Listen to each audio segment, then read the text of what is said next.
Now, I won't go into all of this. Astrology. What is it that you're trying to do? You're trying to look at the positions of the planet and make certain predictions, right? I want you to understand, most of the time, people who make good predictions are people who, tell you about the past very clearly, or some people tell you tomorrow what's going to happen very clearly. They're not doing it looking at the planets, they're doing it looking at you. A certain intuitiveness is there in a certain person, he says. Instead of teaching this yoga, if I sit in Chennai and just predict people's future, I will tell you in the next 10 years exactly what will happen in your life. Within 3 days, I will have a reputation that half the Chennai will be standing in queue. Very easily I can do that. But in the yoga center also there are people who have been into so much sadhana, they can do such things. If they ever do such things, I will finish them. We won't let them go on with that nonsense. We'll immediately chuck them out of the place. Because by predicting somebody's future, you don't alter the quality of his life in any way. You don't bring any kind of true well-being.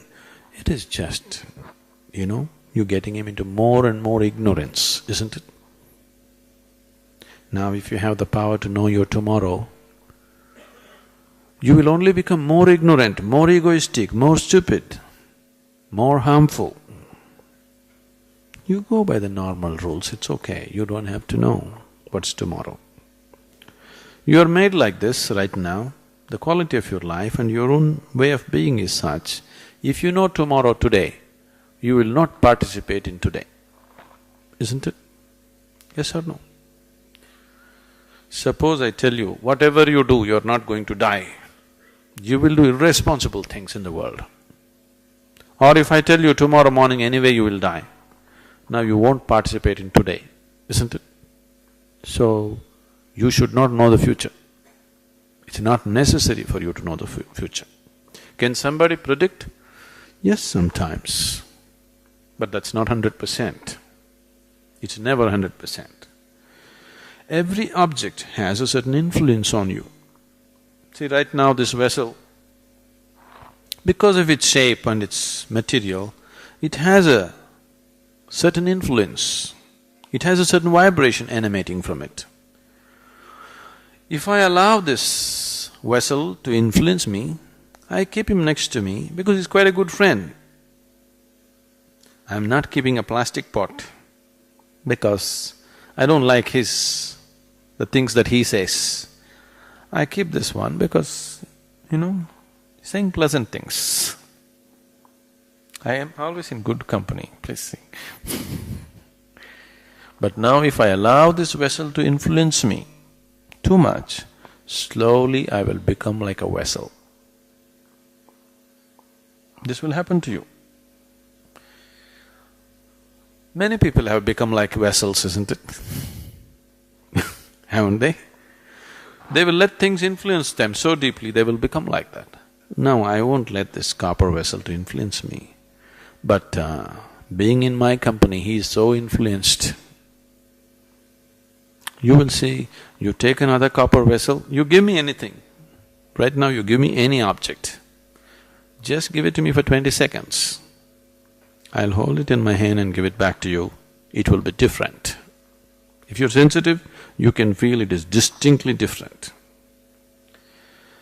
So, the question is just this, will you allow objects to influence you or will you influence the objects? Something else.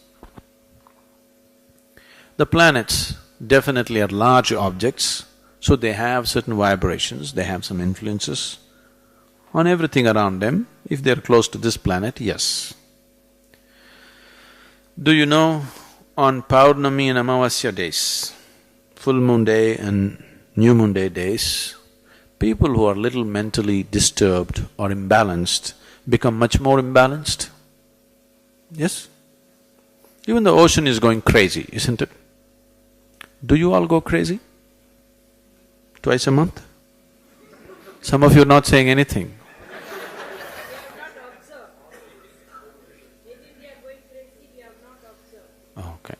Twice a month if you're going crazy, you would have absorbed.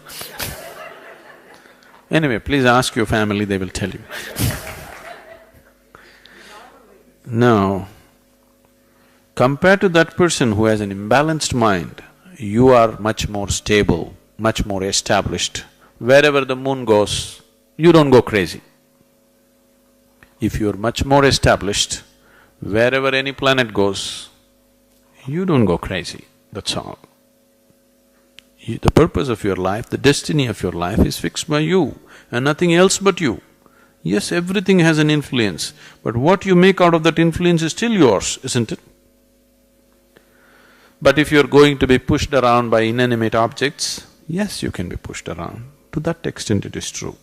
I am saying, when the divine is functioning within you, when the creator is functioning within you, why are you allowing inanimate things to influence your life?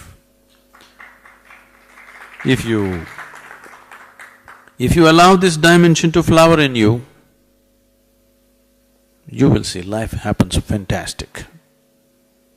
Let the stars go anywhere, let the planets go anywhere, you will go only where you want to go. You want to go where you want to go? Or you want to be pushed around by inanimate objects? You must decide that. Now, they're writing it in horoscope and giving it you how you're going to live. Please tell me, if there is an intelligent person in this room, can you predict what he will do the next moment? He may do something that nobody has ever done, isn't it? If there is a fool here, if you look at him, you can say, okay, this is how you will live. If they have to write it on paper and give you that this is the way you will live, what to do? That means you're refusing to use your intelligence, isn't it?